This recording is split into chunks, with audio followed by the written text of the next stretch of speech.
Last episode में हमने देखा था कि मेगुमी रेजी के अगेंस्ट अपने डोमेन एक्सटेंशन का यूज कर लेता है। उसी की अगली ओर हमने ये भी देखा था कि मेगुमी के डोमेन से बचने के लिए रेजी अपनी एक टेक्निक का यूज करता है, बट रेजी की उस टेक्निक से मेगुमी का कुछ भी नहीं बिगड़ता, बल्कि मेगुमी बैक टू बैक रेजी के ऊपर हिट करते हुए जा रहा था। एंड उसी एपिसोड के लास्ट में हमने ये भी देखा था कि मेगुमी रेजी को मार देता है और उसके सारे पॉइंट्स जो है वो अपने पास ट्रांसफर कर लेता है। इसी के साथ पिछला वाला एपिसोड यहीं पर खत्म हुआ था। अब इससे आसो एपिसोड के शुरुआत में हमें सड़क कॉलोनी को दिखाया जाता है, जहां यूटा और साथ में 4 बहुत खतरनाक सॉर्सरर भी होते हैं। और हमें साथ में ये भी बताया जाता है कि इस पूरे कॉलोनी में सिर्फ ये ही 5 लोग जिंदा है। जिसके बाद हमें एक सॉर्सरर का नाम दिखाया जाता है जिसका नाम ध्रुव होता है, जिसके फिलहाल अभी 91 पॉइंट्स होते हैं। ये सॉर्सरर एक पुराने टाइम का सॉर्सरर है जिसने पास्ट में बहुत सारी बड़ी बड़ी वॉर्स को अकेले ही खत्म किया है। जिसके बाद हमें दूसरा सॉर्सरर दिखाया जाता है जिसका नाम रियू होता है। फिलहाल इस बंदे के पास अभी 77 पॉइंट्स होते हैं और इस बंदे की एक खासियत है, अभी तक कलिंग गेम के अंदर जितने भी पार्टिसिपेंट हैं उन सारे पार्टिसिपेंट्स में से सिर्फ इस बंदे का क्रॉस आउटपुट काफी ज्यादा है। जिसके बाद हम एक तीसरे प्लेयर को देखते हैं जो कि एक फीमेल प्लेयर होती है जिसका नाम तकाको होता है और फिलहाल इसके पास अभी 70 पॉइंट्स होते हैं। जिसके बाद हमें 4th प्लेयर से मिलाया जाता है जो कि एक गॉस्ट स्प्रिट कॉकरोच होता है। फिलहाल अभी इसके पास 54 पॉइंट्स होते हैं और इस गॉस्ट स्प्रिट कॉकरोच को केंजा को नहीं रिलीज किया होता है। साथ ही इस गॉस्ट स्प्रिट कॉकरोच की रैंक स्पेशल ग्रेड रैंक होती है। और फाइनली 5वां और आखिरी सॉर्सरर हमारा यूता होता है जिसके पास अभी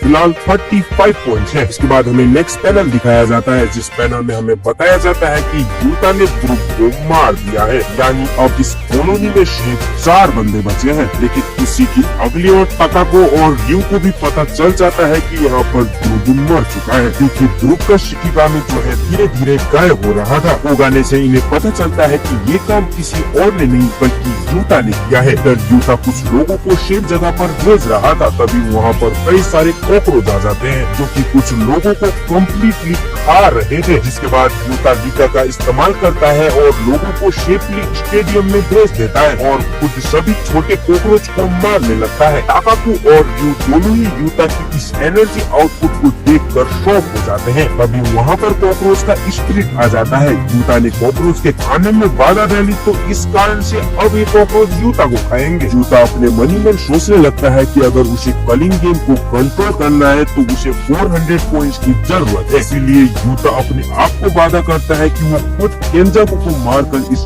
गेम का एंड करेगा। इसके बाद हम देखते हैं कि वो गॉस्ट स्प्रिट कॉकरोच यूता से लड़ने के लिए फिस्टिंग लाइव शॉट्स निकालता है और फिर दोनों ही एक दूसरे पर टूट पड़ते हैं। जिसके बाद हम देखते हैं कि यूता बड़ी तेजी से आगे बढ़कर उस कॉकरोच के 4 हाथों में से 2 हाथ को काट देता है। उसी की अगली ओर वो कॉकरोच भी कम नहीं था, वो यूता के कई सारे अटैक्स को झेल भी लेता है। In the same time Utah कुछ नोटिस करता है। यूता को पता चल जाता है कि उसे कोई देख रहा है। यूता समझ जाता है कि वही 2 प्लेयर्स है जिनके सबसे ज्यादा पॉइंट्स है। यूता अपने मन ही मन सोचने लगता है कि वो इस कॉकरोच गॉस्ट स्प्रिट को अपने पॉजिटिव एनर्जी से मार सकता है और इसके लिए उसे रिवर्स गॉस्ट टेक्निक का इस्तेमाल करना होगा। बट यूता यहाँ पर रिवर्स गॉस्ट टेक्निक को यूज नहीं कर सकता था, क्योंकि अगर सबके सामने उसने अपनी एबिलिटी को शो कर दिया तो बाद में जाकर फाइट के दौरान काफी कमजोर पड़ सकता है। और न ही इस वक्त यूता लीका को भी बुला सकता है, क्योंकि लीका अभी स्टेडियम में फंसे लोगों की मदद कर रही है। इसलिए यूता को अब बिना रिवर्स गॉस्ट टेक्निक और बिना लीका के इस बंदे को हराना था। जिसके बाद हम लोग देखते हैं कि वो कॉकरोच इर्थन इंसेक्ट ट्रेंच का इस्तेमाल कर देता है। जिस टेक्निक का यूज करने के बाद वहाँ पर 2 अजीबोगरीब बीस्ट निकल जाते हैं और आने के साथ ही ये दोनों इंसेक्ट यूता की बॉडी में कुछ डाल देते हैं, जिससे यूता की बॉडी से कई सारे इंसेक्ट बाहर निकलने लगते हैं। इसी मौके का फायदा उठाकर वो कॉकरोच गॉस्ट स्प्रिट यूता के ऊपर अटैक कर देता है, जिस कारण यूता नीचे गिर जाता है। कॉकरोच गॉस्ट स्प्रिट यूता को खाने के लिए आगे बढ़ता है, तभी यूता उसे पकड़कर उसके मुंह में पॉजिटिव एनर्जी फ्लो कर देता है, जिस कारण कॉकरोच गॉस्ट स्प्रिट पूरी तरीके से ब्लास्ट हो जाता है। ताकाकू और रियू को भी पता चल जाता है कि यूता यहाँ पर रिवर्स गॉस्ट टेक्निक का इस्तेमाल कर सकता है। जिसके बाद हम देखते हैं कि ताकाकू आकर डायरेक्ट यूता पर अटैक कर देती है। यूता ताकाकू को समझाता है कि उसे बिना मतलब के ही लोगों को नहीं मारना चाहिए। यूता की इस बात को सुनकर ताका को समझ जाती है कि यूता फुजिवारा ब्लड लाइन से है और ताका को फुजिवारा ब्लड लाइन के किसी भी बंदे से काफी ज्यादा नफरत करती थी। मीन्स वो इस ब्लड लाइन के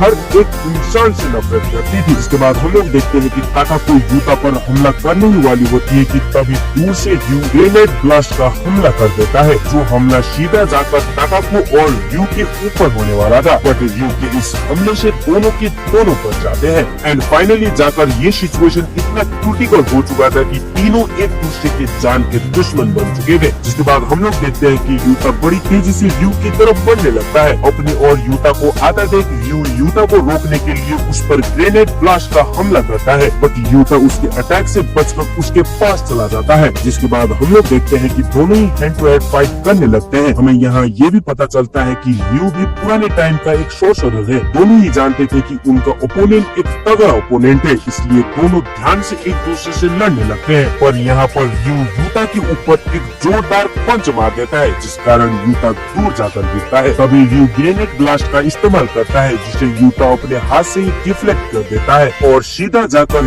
यूता यू के मुंह पर एक जोरदार मुक्का मार देता है। लेकिन यूता के इस पंच से यू का कुछ ज्यादा बिगड़ता नहीं, मींस उसे कुछ होता नहीं है और उसी वक्त का फायदा उठाकर यू यूता पर फिर से ग्रेनेड ब्लास्ट का इस्तेमाल कर देता है, जिस ब्लास्ट के कारण यूता का हाथ यहाँ पर डैमेज हो जाता है। और उसी टाइम पर यूता की प्रॉब्लम बढ़ाने के लिए वहाँ ताका को भी आ जाती है और डायरेक्ट आकर यूता पर अटैक कर देती है। बट ये चीज यू को बिल्कुल भी पसंद नहीं आती। ताका को देखकर यू काफी ज्यादा गुस्से में था, क्योंकि वो अकेले ही यूता से लड़ना चाहता था, बट ताका को आकर उन दोनों के बीच में दखल दे रही थी। इसी एक रीजन से यू यहाँ पर काफी गुस्से में आ जाता है और वो डायरेक्ट